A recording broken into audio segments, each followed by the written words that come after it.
नमस्कार. आज मी बनवते भोपळ्याची भाजी. भोपळ्याचे असे पीस करून घ्यायचे आहेत. त्यानंतर भाजीसाठी मी बारीक चिरलेला कांदा घेतला आहे, मिरची घेतली आहे.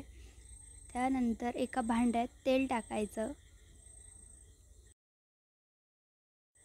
तेल गरम झाल्यावर त्यात टाकायचे मोहरी 1 चमचा, त्याच्यानंतर जिरं 1 चमचा, त्यानंतर कढीपत्ता, त्यानंतर टाकायचा आहे बारीक चिरलेला कांदा आणि मिरची.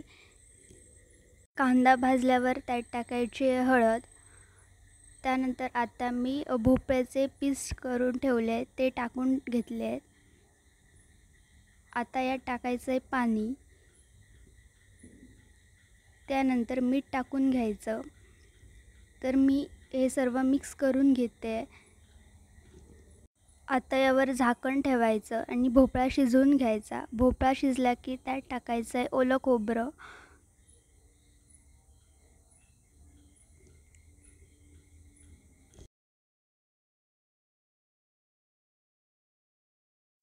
त्यानंतर मी यात टाकली आहे कोथिंबीर.